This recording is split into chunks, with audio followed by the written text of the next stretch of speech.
Good morning, everyone.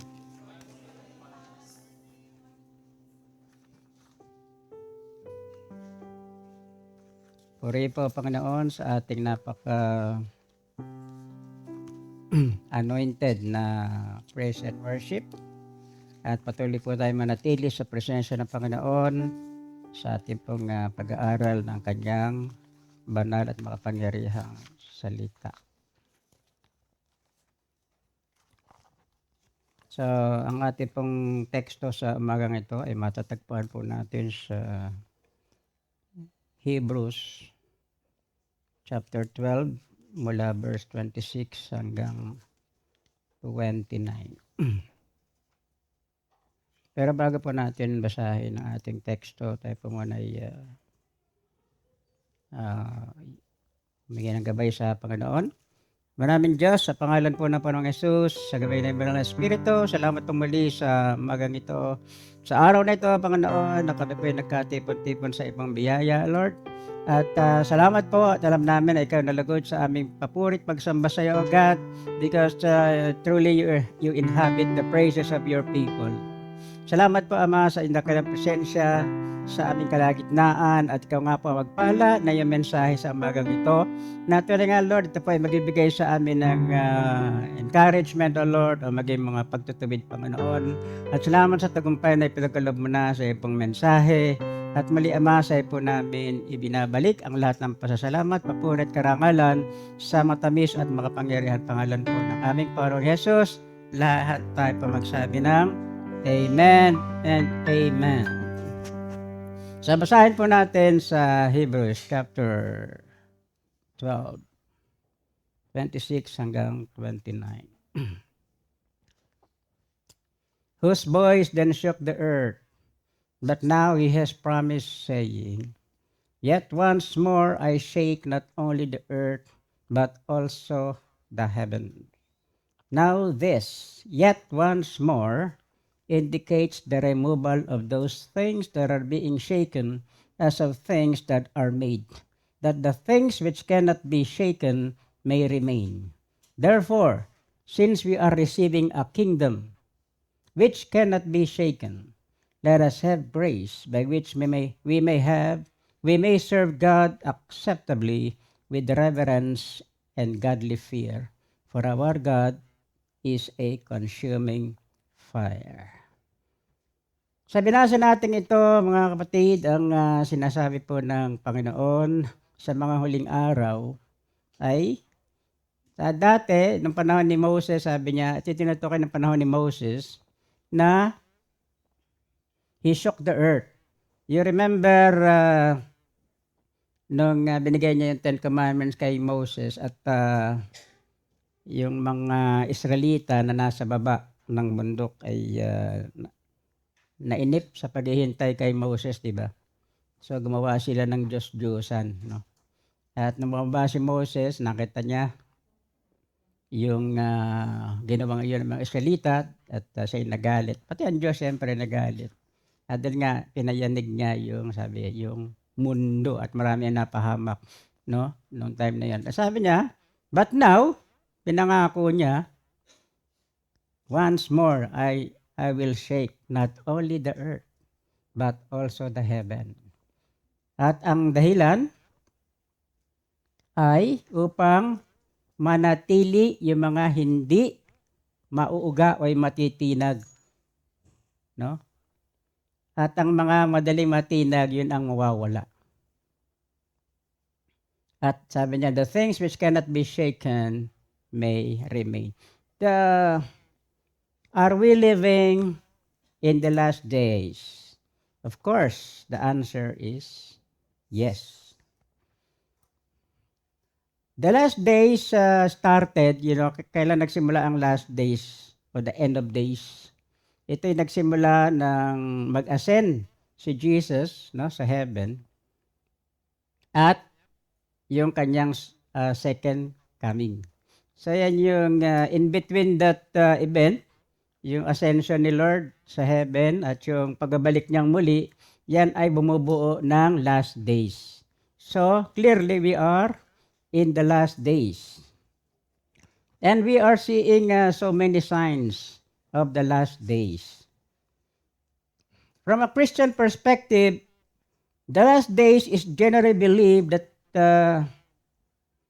we are living in the last days. The belief comes from the understanding that the Bible that the last days began with the ascension of Jesus Christ and will continue until his second coming. However, it is important to note that the last days doesn't necessarily mean the end of the world is imminent. So hindi ibig sabihin dahil nasa last days na tayo ay malapit ng magunaw ang mundo o mag-end ang mundo. Sabi nga ng Panginoon, there will be wars and rumors of wars. There will be earthquakes in various places. There will be pestilence. There will be famines, di ba? And different natural calamities will come into the world. Pero sabi niya, but this is not the end. It is just the beginning of sorrows. Pasimula pa lang yun, no?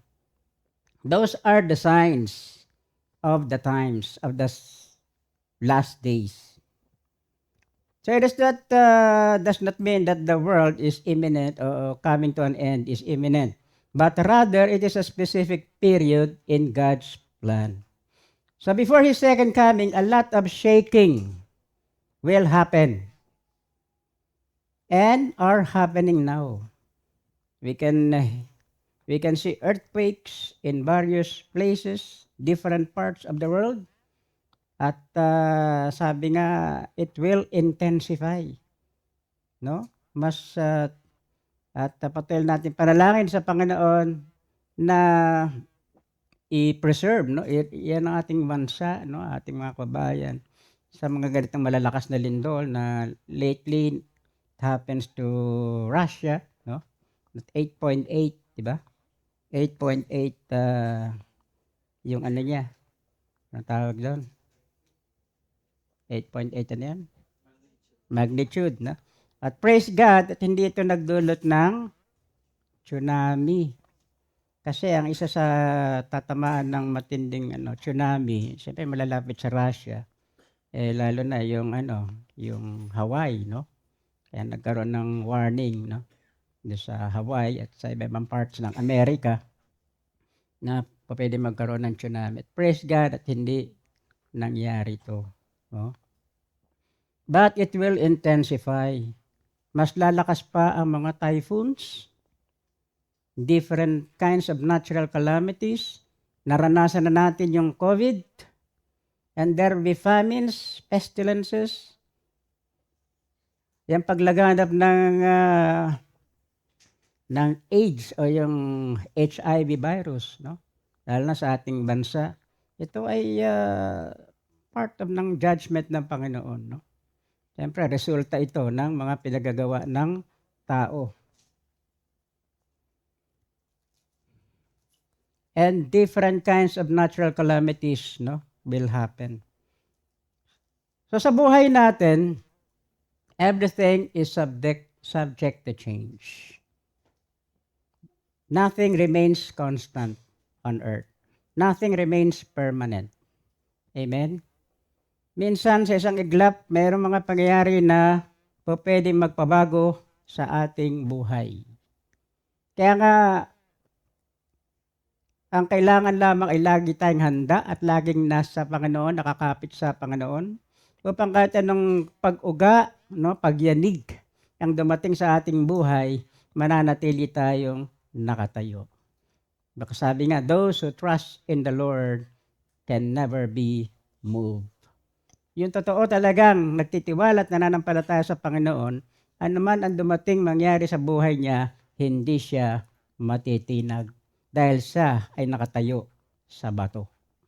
At ang batong yan, walang iba kundi ang ating Panginoong Hesukristo. Kahit ang ating mga trabaho, we are not permanent. Ating mga trabaho are not permanent, di ba? At tayo rin dito, we are not permanent. Tayo ay temporary residence lamang ng bansang ito. At temporary residence lang tayo ng mundong ito. Kasi sa trabaho natin, dalawa lang ang pwede mangyari, di ba? matapos yung trabaho mo o ikaw ang tapusin. Dalawa lang naman yun eh. O kaya tuluyan ka ng matapos. No? So there's no permanent. Even in relationships, di ba? At nakakalungkot, syempre, it is ang trahedya sa mga maraming mga kababaihan natin na sa mga lalaki, hindi masyadong masakit yung maiwan ng asawa no? Di ba? Amen ba? Kasi madali silang humarap ng kapalit eh. No? Iba nga, buhay pa, may kapalit na eh. No? Pero sa mga babae, di ba, sakit nun. Kasi ang babae kasi, ano sila eh, di ba? Mas ano sila eh, emotional, di ba? Mas sa damdamin, medyo mahina sila. Kaya nga, sabi nga na isang babae, isang lalaki nagalit sa kanyang asawa kasi nangaliwa yung asawa niyang babae. Pero siya rin naman nangangaliwa yung lalaki. So sabi ng lalaki sa kanya, bakit mo ginawa yan? Hindi ko ba alam na sinaktan mo ang damdamin ko? Sabi ng babae, bakit? Ikaw lang ba ang may damdamin? Kung may damdamin kang marunong masaktan, may puso rin akong marunong masugatan. No? Ay, ibig sabihin, pareho lang may damdamin yung lalaki at babae. Pero mas affected yung mga kababaihan. Napakahirap para sa kanila. So marami sa ngayon ay wala na silang, yung pinakasalan nila, wala na. Either sa makabilang buhay o sa makabilang bahay. Yung mga magsi-sweetheart naman, yung jowa niya ay sa makabilang street. So nothing is permanent. No? Sa amin nga, kami 14 years na rin sa tinitira namin sa Bila, no? Sa Mansura, kasama namin sila Brad Boggs. Pero suddenly, biglang nabulabog yung buhay namin. Dahil biglang nagpaalam yung umuupa sa amin na pinagalitan kasi ni Sylvia. Ayun.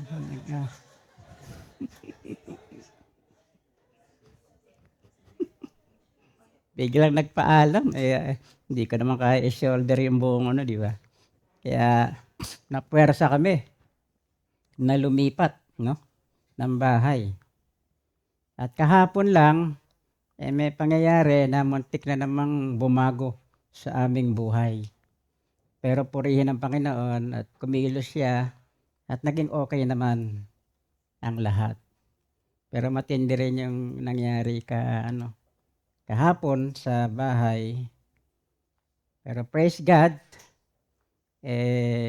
kumilos naman ang Panginoon at walang anumang naging masyadong problema. So we cannot say what will happen for tomorrow. But, sabi nga, we can face tomorrow because we have Jesus Christ in our life. But it is very encouraging that despite of the world of change and decay, there are some things which can never be shaken. In Hebrews 12, we learn that the time of shaking is to be expected, for the writer predicts that there is coming a terrible time in the world when everything except certain things will be shaken. It will be dissolved. Kahit na sa 2 Peter chapter 3 verse 10. Ang sabi roon, a great shaking is going on today. At sabi ni Peter, even the heavens will be dissolved and removed. At makita natin sa panahon natin, napakaraming pagliliglig ang nangyayari sa buong mundo, sa iba't bahagi ng mundo. Kaguluhan, di ba? Gera, kagutuman. At dumaan na tayo sa Second World War at maraming mga nag-iisip o nag-expect na pwedeng magkaroon ng Third World War. Rumors, di ba? Rumors of war. So makita natin yung great shaking na nangyayari sa mundong ito at and in connection with what we should recall Jesus' parable recorded in Matthew 7:24-29, ang sabi niya, all that is not built upon the rock will fall, and only things of eternal value will stand. Everywhere there is chaos and collapse on an unprecedented scale. The economy of the world is collapsing. Our civilization seems to be shaken. We have passed through the devastating world wars, First World War, Second World War, and now there's rumors that there will be a third World War. Our economic and commercial life is being shaken as never before. People are gripped by the fever of gambling. Ngayon, ang usong-usong ngayon ay online gambling, online sabong, online karera, no? Purihin ang Panginoon at ako'y nakawala sa gambling ng karera, no? Dahil tinuruan ng Panginoon, ginising niya ako, niyanig niya ako roon. Dahil nung tinaya ko yung buong sweldo ko sa karera, ito ay natalo. At mula noon, sinumpa ko na ang karera. No? At ang pangalan ng kabayong tinayaan ko na nagtubibag sa akin ay si Above All. No? Na ngayon pala, kinakanta natin, di ba? Above All. Si Lord pala yun. Hindi pala yung kabayo. So, nadapa kasi. Nadulas. Malapit na sa finish line. Nangunguna na siya, layo niya eh. Sabi ko, ay, kukubra na ako nito. Doble panalo ko. Patakbo na ako sa, kukubra na ako, sa takilya. Nanguna na ako sa pila. Kaya narinig ko sa sa announcer, di ba? Above all, took a spill. Ha? Pinawisan ako ng alam niyo malapot. Kahit aircon doon, alam niyo, yung pinawisan ako ng malapot. Naku po, buong sweldo ko yun. Ayun na. So, praise God at ako yung nakawala sa ganyan. Pero kung nanalo ako ron, tuloy-tuloy ako nangarera. No? Ganun yun, di ba? Kasi ang nagwawagi ay hindi umaayaw. At ang umaayaw ay hindi nagwawagi. No? So ngayon, mga online gambling, grabe na mga nalululong dyan. This is dahil sa online, sa gambling na yan. Ilang sabongero yung nawala, di ba? So in the different parts of the world, merong shaking ng political life. No? At maging sa ating bansa, di ba? Grabe ang pagliliglig, no? Ang political, yung naliliglig ang ating politika, lalo na sa atin, napakahilig ng mga Pilipino sa politika. At sabi nga, lalala ang kasamaan sa mundo, ang sabi ng Biblia. It will get worse. Ang sabi ng Revelation 22:11, ang masama ay magpapakasama, at ang mabubuti ay magpapakabuti.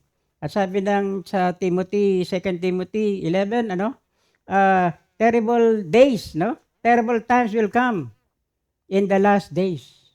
People will be lovers of money. The children will be haters of their parents, no? They will love the world, no? Then they will love God, no? At many will fall away in the last days. So, yan prophecy ng Biblia. At yan ay nararanasan na natin, nakikita na natin. At palala ng palala, di ba? Ang sitwasyon ng kasalanan dito sa mundo. At marami na ang minemenos na ang kasalanan. So ngayon sa kapanahonan natin, hindi na natin masyadong ma-identify kung sino talaga yung babae at yung lalaki. No? Minsan, mas maganda pa yung lalaki kaysa sa babae. No? At tanggap na ang mga same-sex marriage. Sa mga commercial, makikita natin, kahit sa mga advertisement, lalo na sa Amerika, ay talagang open na yung commercial na yung dalawang lalaki, yung Valentine, dalawang babae, no, sila yung mag-lovers. So, nasa ano na, kumbaga talagang kinokondisyon na yung mga isip ng tao na okay lang yung mga ganyan. Sa atin sa Pilipinas, grabe ang corruption, di talaga mawala yung corruption. At alam niyo ba, minemenos na yung corruption kasi yung 147 billion, barya lang daw. So sabi ni Jesus Cordero, assuming na totoo yan, yung insertion niya, di ba? Assuming na totoo yan, ano lang naman yan? 2% ng budget na 6.7 trillion. Napakaliit niyan, di ba? Wow, 147 billion, liit. Paano pa kaya yung million? Yung kinikita natin, ano na, di ba? Kung yung 147 billion, barya lang. No? So, gano'n na minemenos ang corruption. At nagturo pa siya. Sabi niya, tingnan niyo ang house. Yan, 300 billion ang insertion ng mga yan. Kita niyo ang corruption sa ating bansa, no? So, gano'n ang nangyayari sa mundo, minemenos na ang kasalanan. Tinatanggap na mali, no? Yung tama, yung mali ay tinatanggap ng tama. At yung tama ay minamali. At hindi lamang sa mundo ng politika o sa secular world nangyayari ang pagyanig, kundi naapektuhan na rin ang maraming mga churches, religious groups na mga iglesia, ay napasok na rin ang mga iba't ibang false teaching na kung ano ng doktrina na salungat sa tinuturo ng Biblia. At marami na rin mga leaders ng churches, malalaking churches, ang na-involved sa mga scandal, no? Sa iba't ibang klase ng hindi pagiging matapat, no? Sa kanilang panunungkulan bilang mga kinatawan ng Diyos. Nakita natin yung pagbaba ng moral and spiritual declines. Now we have seen the moral and spiritual values have been in decline in this world. So it is badly being shaken and a tremendous increase in divorce and immorality. So sex is degraded and much of our literature is filled with sinful things. At sa Pilipinas nga, nag-survey, sa mga kabataan, nag-survey sila kung okay sa kanila yung kasal o yung live-in. So mas marami, mga 70% ang pabor sa live-in. Di masyado silang sa kasal. So okay na sila yung live-in. Sa mga kabataan Kasi sa live-in daw, walang walang commitment. Anytime, ayaw mo na, o di, sa atin, pag nagpakasal ka, tapos nagkaroon kayo ng problema, ang hirap, dadaan pa sa annulment na napakamahal at napakatagal. So, siyempre, bilang mga Kristiyano, dapat hindi tayo gumaya dito sa takbo ng mundo na involved sa immorality, sexual immorality, at dinidegrade na ang sex. But thank God, there's another side of the picture. Kumbaga napakadilim nung nakikita natin picture, but praise God, there's a different side of the picture. Because there are some things which can never be shaken, can never change. It will be unmovable, unchangeable, unshakable. Una, the throne of God can never be shaken.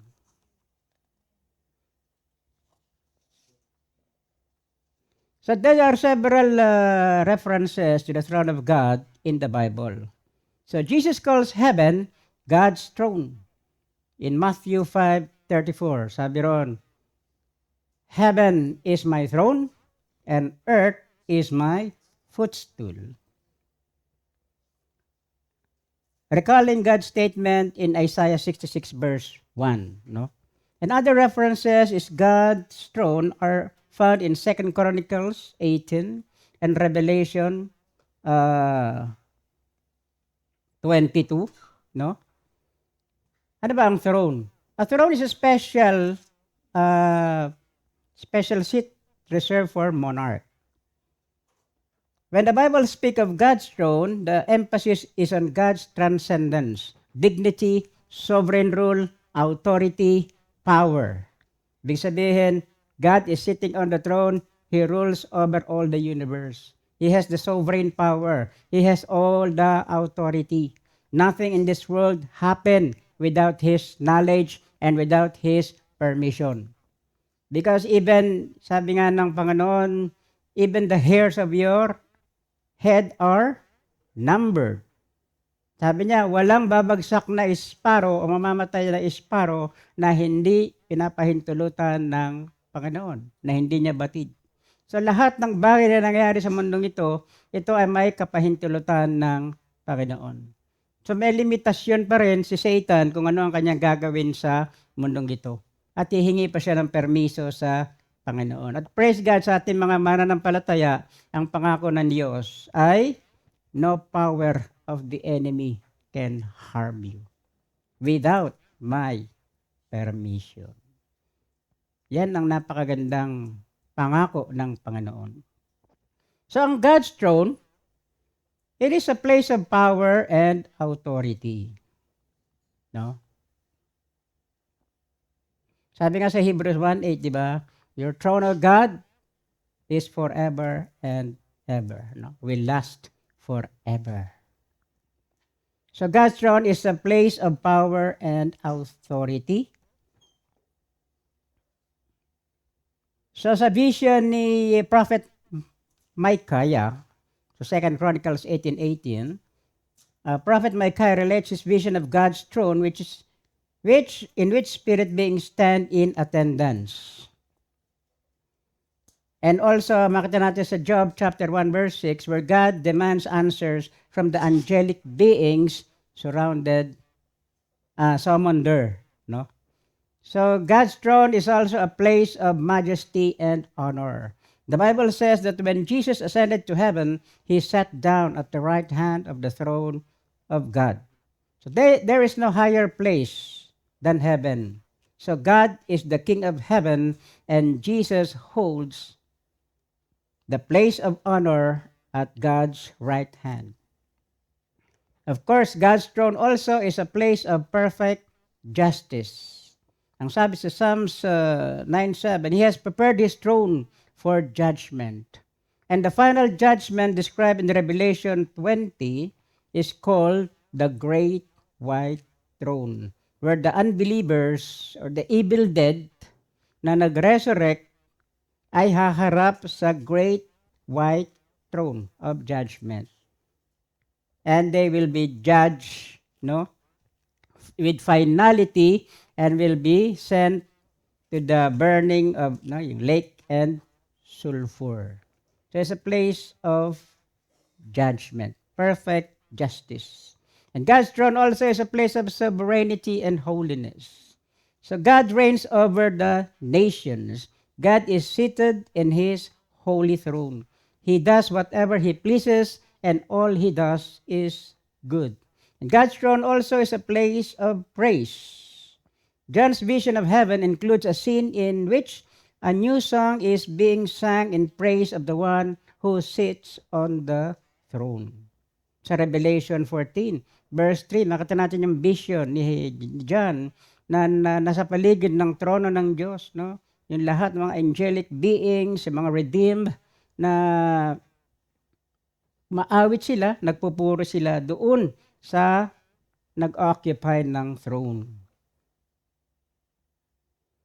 So around the throne, the praise of God is surely glorious. Kaya yung ating ginagawa dito na pagpupuri, pagsamba sa Panginoon, ito ay dress rehearsal ng gagawin natin sa heaven. Kaya pag nagpupuri tayo dito sa Panginoon at masamba tayo, siyempre, you give your all. Diba? At dapat, totoo ka sa ginagawa mo. Amen? Dahil alam naman Diyos yung puso natin. Diba? Sa kapwa natin, hindi natin alam. Sabi mo, Ito naman sumasamba, akala mo naman 'to napakalinis ng puso, 'di ba? Akala mo kung sinong mabuti, 'di ba? Hindi natin alam 'yun. Kasi kung marumi puso niyang katabi mo, 'di na impeksyon na 'yan, na ospital na 'yan, 'di ba? Hindi natin alam 'yun. Diyos lang nakakaalam ng kalalagayan ng ating puso. Basta when we are in the presence of God, ang importante iniisip mo, ikaw lang at ang Diyos ang nandoon. Amen? Huwag ka nang titingin sa paligid mo, sa katabi mo, 'di ba? Kaya nga yung iba pumipikit na lang, eh, para wala silang makita, no? So God's throne is a place of purity because only the redeemed, those who have been cleansed by the blood of Jesus Christ and have been granted by the righteousness of Christ, will have the right to stand before His holy throne. Revelation 14, verse 5. God's throne is a place of eternal life. God is the source of life. In heaven, John sees the rivers of water of life as clear as crystal flowing from the throne of God and of the Lamb. Revelation 22, verse 1. God's throne is a place of grace and mercy. Sabi sa Hebrews 4:16, come boldly in the throne of grace that you might receive grace and help in times of your need. No? Sa ngayon, it is a throne of grace. But later on, at the last days, in the second coming of the Lord Jesus Christ, it will be a throne of judgment. But even the believers will face the throne of judgment, di ba? Yung preaching last time, yung tinatawag na Bema judgment or the judgment seat of Christ. At para naman sa mga Kristiyano yon, mga mananampalataya, na doon na sila bibigyan kung meron silang matatanggap na crown o matatanggap na mga rewards. At yung mga hindi nakatanggap, okay lang, at least nandun sila. Pero napakainam na meron tayong matanggap na reward.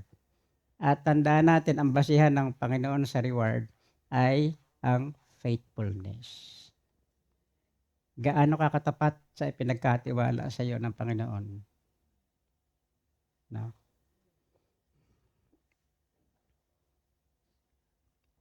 At syempre, yung laman ng puso mo habang ginagawa mo, yung sinasabi mong ginagawa mo sa Panginoon.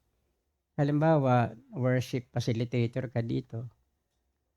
Ngayon, bago ka mag-worship facilitator, ka pa muna nagpaparlor, nagpaayos ng buhok, diba? Nagpa-makeup, at pinapalan mo yung lipstick mo, at nagsuot ka ng maraming alahas, diba? Nagsuot ka na napakagandang damit.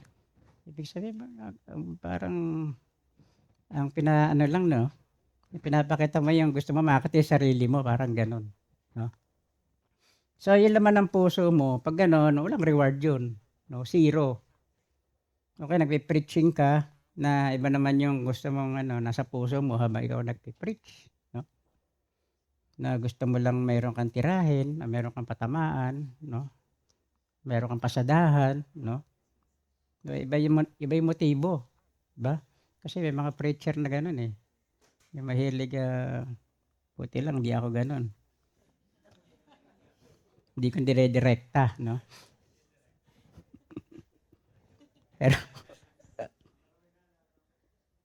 hindi ko na pinapangalanan, di ba? So one day, all creation will bow to the majesty of God's throne. Ang sabi sa Philippians, di ba? 2:9-11, every knee shall bow and every tongue will confess that Jesus Christ is Lord to the glory of God the Father. The regal being, the angels surrounding the throne of God will lay their crown before the throne and say, you are worthy. Kasama yung mga mananampalataya doon na nagkaroon ng crown. Iyahatag nila yon sa paanan ng Panginoon. Nasasabi, you are worthy our Lord God to receive glory and honor and power. So once again, as we meditate in Hebrews chapter 1 verse 8, now your throne of God will last forever. We can lift our hearts with gratitude, with praise, because whatever else may happen, God's throne will remain secure. It will not change. It will never be shaken. So today we have to look above of the things of this time and sense to find things that are permanent, that are eternal. Ituon nyo ang inyong mga paningin sa hindi sa mga temporary things, but ituon nyo ang inyong mga paningin sa eternal things. Because even the heavens will be shaken one day. But God who is above the heavens is eternal and immutable. Nothing can shake or change Him. He is the same yesterday and He is the same yesterday, today, and forever. No? Jesus Christ is the same yesterday, today, and forever. So napakalaking encouragement para sa atin na mananampalataya na when everything else is being shaken, the throne of God can never be shaken. Ikalawa, the Word of God can never be shaken. Of course, sa ganito mga pagkakataon, we immediately think of God's holy Word. Can never shake. It shall remain forever. Ang sabi ng Psalms 119:89, O Lord, Thy word is settled in heaven. And even Jesus Christ said, the earth shall pass away, but my word shall never pass away. So what a wonderful imagery is that God's word is unchanged, infallible. It is unchanging. Dumanas na ito ng marami mga atake, pag-atake ng kasalanan ni Satan at ng iba't ibang rulers, no, ng mundo. Different rulers, ruthless rulers, they try to overthrow the Word of God. They try to eliminate the Word of God, the Bible, no, in this earth. Kung titingnan nyo sa history, napakaraming mga hari no, namumuno sa iba't ibang bansa. Ang talagang pinrosecute nila mga Christians, pinrosecute nila yung mga may hawak ng Biblia. At yung iba mga namiminuno ay kinumpiska nila yung mga Biblia at ito sinunog nila. No? At kung hindi mo ibibigay ay yung Biblia, pati ikaw ay susunugin. So yung iba naman, imbis na sobrang pagmahal nila sa Biblia, imbis na ibigay nila yung kanilang Biblia, talaga sinacrifice na rin nila pati buhay nila. Wag lang makita nilang masunog yung Biblia. Ganon kamahal no nila ang Biblia, pero sa atin ngayon taken for granted na ang 'di ba? At bihira na sa mga dumadalo sa iglesia may dalang Biblia, 'di ba? Bakit? Kasi nasa cellphone na, no? Nasa iPad, nasa tablet. Pero ang importante yung Word of God nasa puso mo.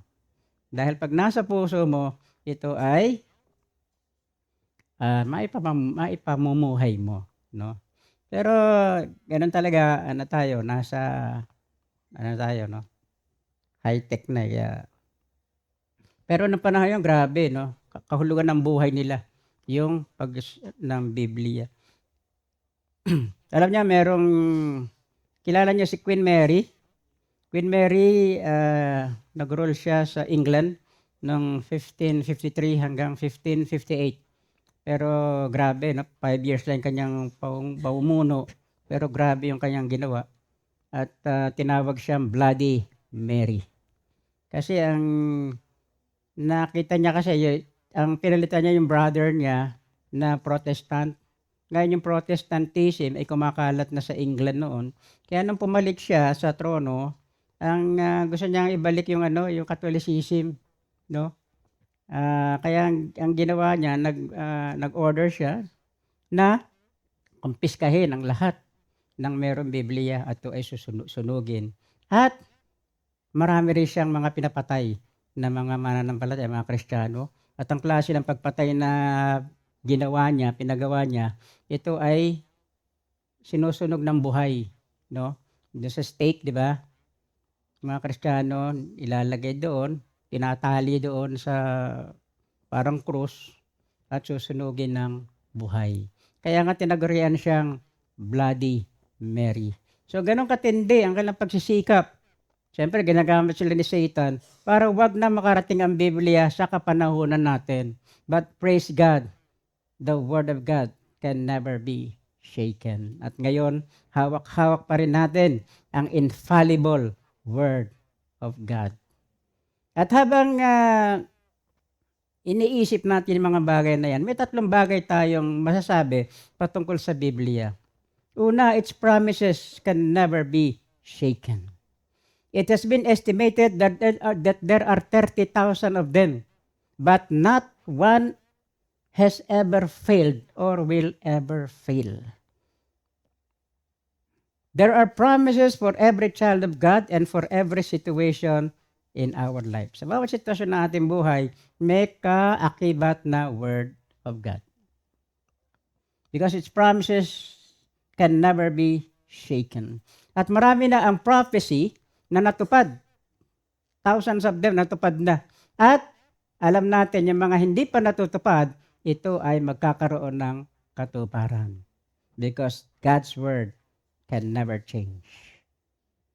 It is settled in heaven. Pangalawa, its power can never be shaken. And ang Biblia assured of this, that the Word of God has power to convict, it has power to convert, it has power to cleanse. It has power to comfort and power to counsel. And its power will never change. Di ba? We are being comforted by the Word of God. We have been strengthened by the Word of God. We have been encouraged by the Word of God. Ano pa? We have been cleansed by the Word of God, and we had been counseled by the Word of God. Ang pangatlo, its prophecies can never be shaken.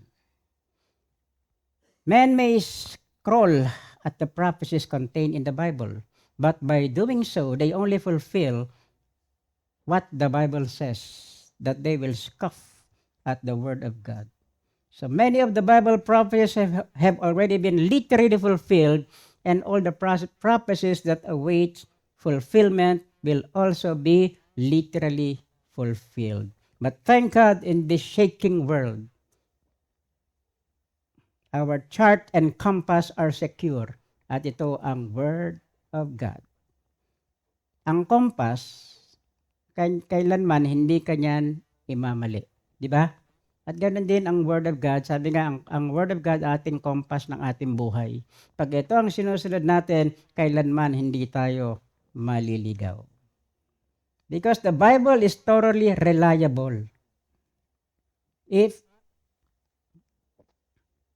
ang Bible ay napag-aralan natin sa Christian doctrine na ito ay nabuo for 1,600 years.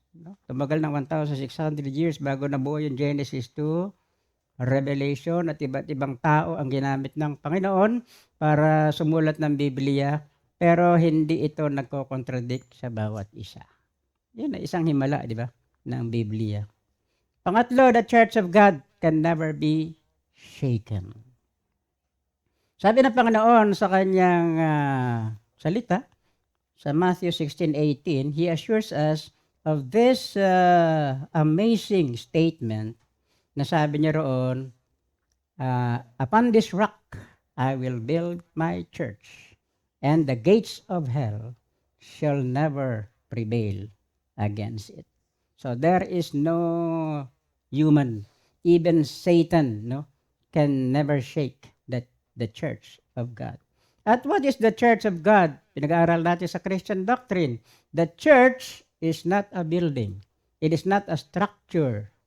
It is not a physical structure, kundi ang church ay mga tao. Ito ay mga kalipunan ng mga mananampalataya na tinawag ng Diyos, no? sa iba't ibang panig ng mundo. Anumang lahi sila, no? At tinawag sila ng Diyos, and they accept the Lord Jesus Christ as their Savior, and they are called the Church of God. Etong mga local churches is part of the invisible church, di ba? Of course, marami mga local church, it will be shaken, no? May iba nga nawala na, di ba? But the invisible church of God, yung tinatawag na mystic church of God, the body of Christ all over the world, it will never be shaken. Because it is founded on the rock, and that rock is no other than the Lord Jesus Christ. So today's organized churches may be shaken. Maraming professing Christians, they are being shaken on every hand, but the church, which is the body of Christ, cannot and will not be shaken. It will remain forever.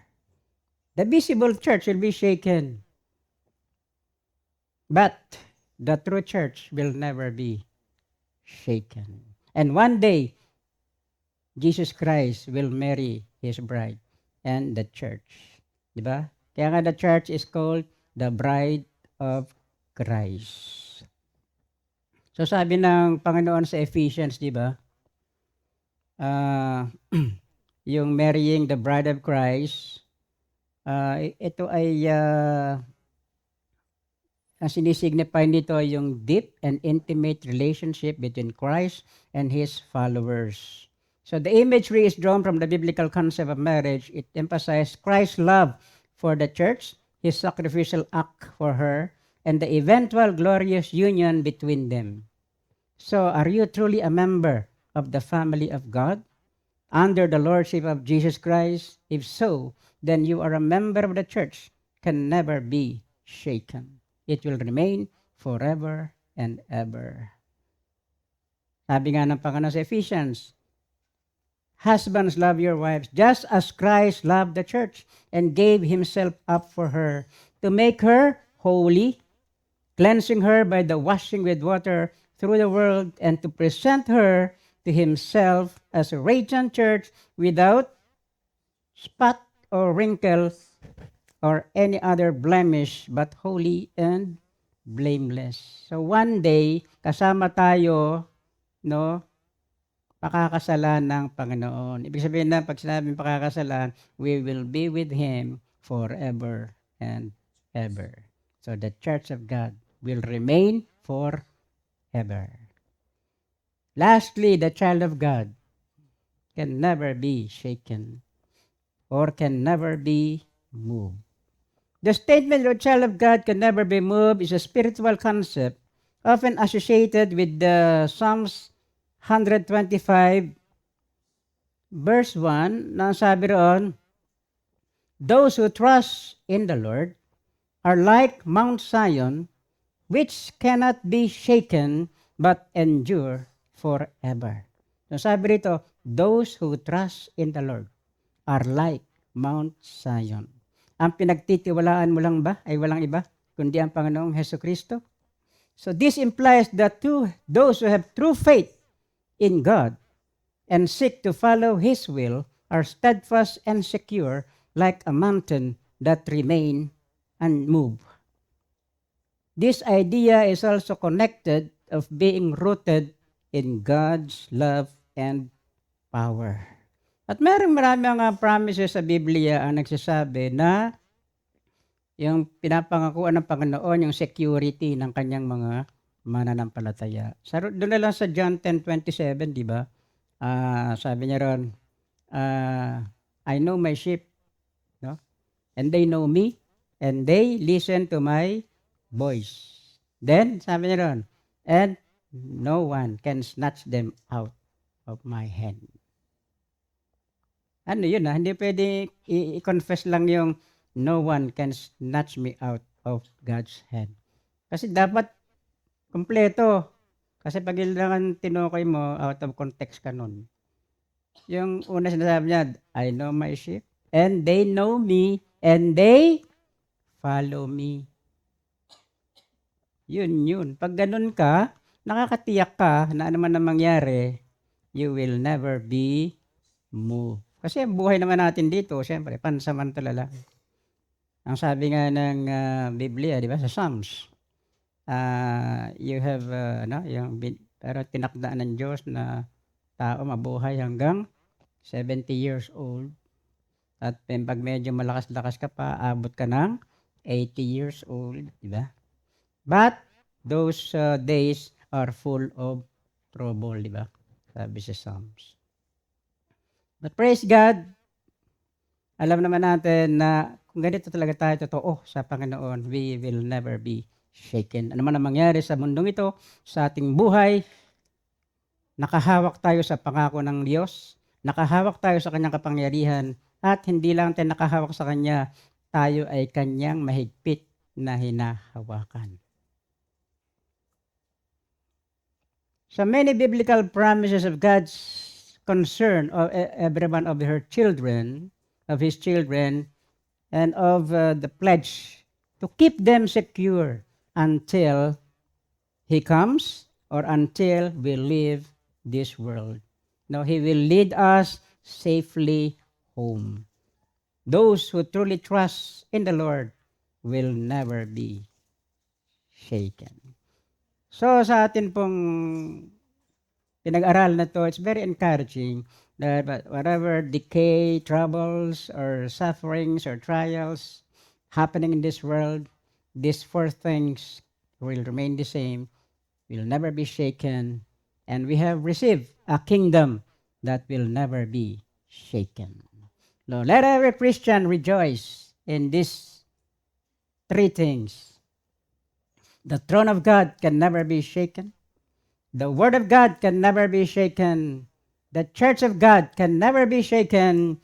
And the child of God can never be shaken. Palakpakan po natin ang Panginoon. Hallelujah. At tayo po ay tumayo sandali at ating pong awitan ng Panginoon. Hallelujah, Jesus. You are holy, Lord. You are unchangeable, and you are unshakable, God. Hallelujah.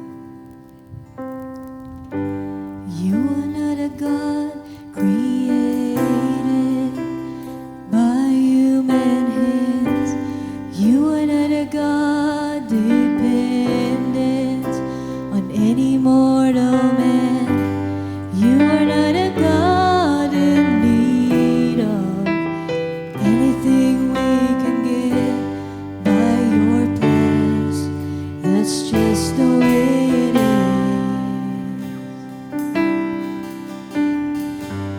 You are not a God created by human hands.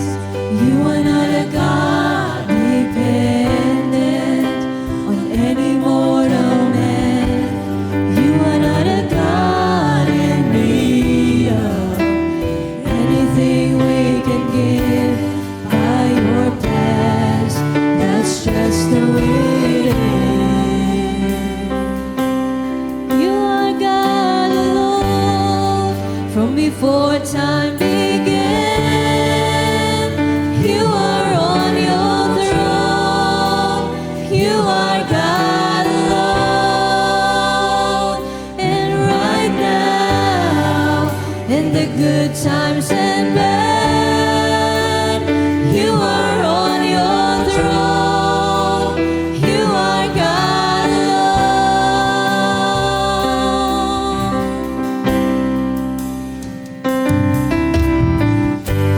You're the only God whose power none can contend.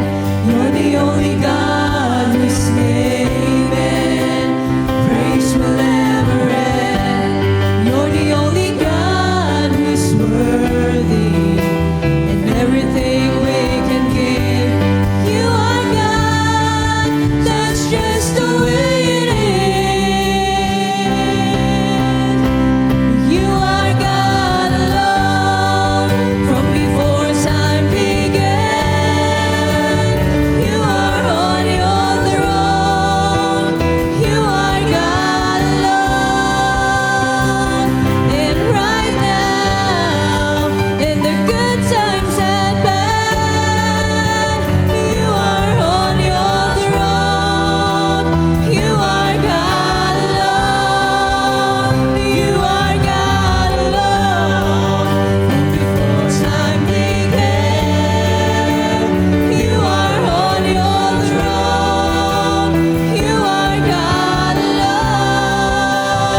unstoppable.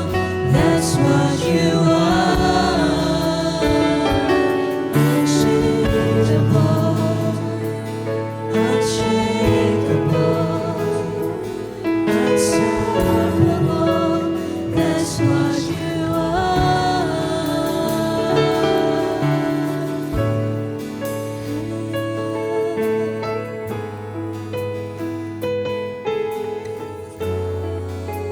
Hallelujah, Lord. Praise you, Jesus. Praise you, Lord. We give you honor. We give you glory. We give praise, oh Father. Hallelujah. You are an awesome God, Lord. You're a majestic God. You're a powerful God, oh Lord. You are the Lord of our life, the Lord of the universe, the Lord, the creator of all things, oh Lord. Every knee shall bow, Lord. Every tongue shall confess that Jesus Christ is Lord, to the glory of God the Father. Hallelujah. You deserve honor. You deserve praise, Lord. You're worthy to be praised, oh God. You're worthy to be worshipped, oh Lord. You're worthy to be served, oh God. Hallelujah. Thank you, Father. Thank you, Lord. Thank you, Jesus. Thank you, Holy Spirit. Salamat po, Ama, sa iyong paalala muli sa amin sa umagang ito, oh God. That in spite of what is happening around us, in our life, around the world, oh Lord, that we are serving a God that is unchanging. We are serving a God that is unshakable. We are serving a God that is unstoppable and unmovable, O Lord. At salamat po, Ama, at hanggang kami po'y nananatili sa iyo, Panginoon. Alam namin kami po ay nakatayo sa matatag na bato, O Lord.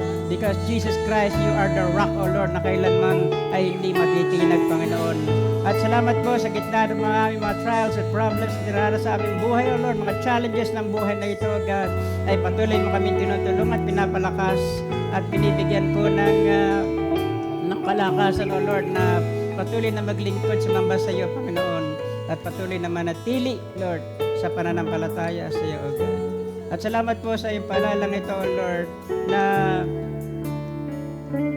we must look at the things that are permanent, that are eternal value, not look at the things of this world that will be temporary and will be removed, O God. At salamat, Ama, sa paalala sa amin sa umagang ito, sa encouragement na binigay sa amin sa umagang ito, that we can truly trust in you, O Lord. We can face tomorrow because we have Jesus Christ in our life, O Lord. We are not afraid of what will happen tomorrow, O Lord. What will happen in the future, O Lord, because we know that you are the God of the future, O Lord. Hallelujah. Father God, thank you for this word. Thank you for your message. And Father God, once again, nagkakatiwala ko po sa iyo ang buhay po ng bawat isa. Hindi lamang ng buhay namin, kundi ang buhay po ng bawat miyembro ng aming pamilya. And Father God, once again, we give you all the glory, the honor, and all the praises in Jesus' name.